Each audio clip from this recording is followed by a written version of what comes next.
Bonjour, je m'appelle Silvana Gomez Castro et aujourd'hui, vous allez parler du musée le plus important de France. L'ouverture en tant que musée est survenue après la Révolution française de 1789, 8 novembre 1793.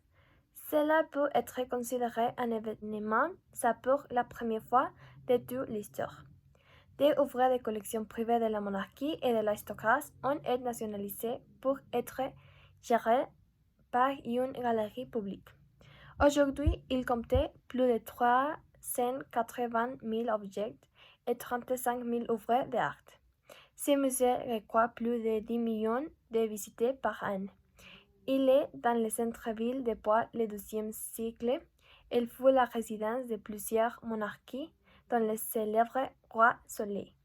Louis XIV, jusqu'à ce qu'avec la démolition des Tuileries en 1892, elle se consacrait presque entièrement à la culture.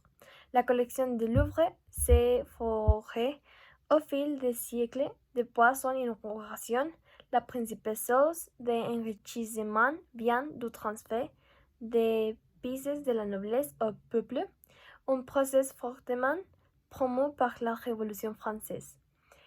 Il continue également d'œuvres d'art occidental de plus anciennes civilisations et du Moyen Âge à 1850. Ce musée est divisé en sections d'art antique oriental, cuisson, de sculpture et de céramique d'Orient. Art islamique, où vous pouvez trouver des collections d'objets d'art islamique, antiques, égyptiennes, grecs et romains, et peinture de la préhistoire, ainsi que sculptures, dessins et gravures de l'ère moderne jusqu'en 1888, où ils sont également de l'époque médiévale, de la Renaissance et contemporaine de différents pays.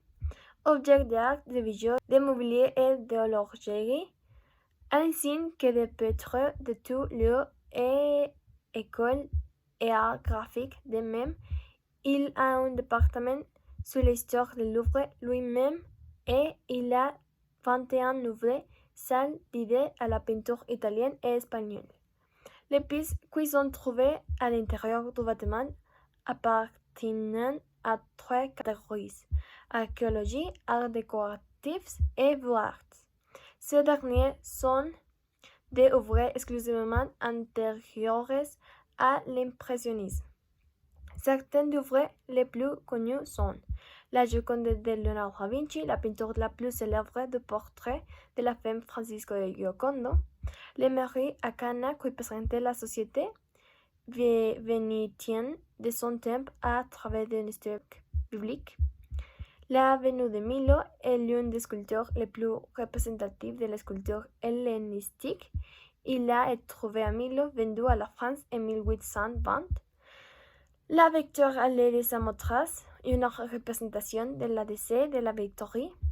La couronnement de Napoléon, créé par Jacques-Louis David, peintre officiel de Napoléon, qui a enregistré les chroniques de son mandat. La liberté grande du peuple, qui vient que la confonda avec le monument de la Révolution française. En réalité, ce travail s'est déroulé en 1830, lorsque le peuple parisien a pris les armes contre les réformes de Charles X.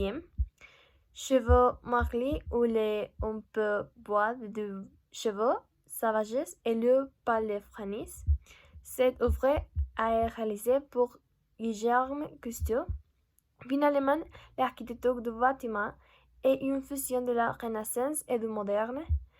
À l'intérieur des décorations, sculptures et marbre sur la façade avec des conceptions architecturales modernes et d'art et anciennes, et comme l'immense pyramide transparente qui caractérise la vue de ce musée. À l'intérieur, décorations baroques, espaces modernes et néoclassiques. Tout cela constitue un ensemble représentatif de l'histoire de l'art parisienne.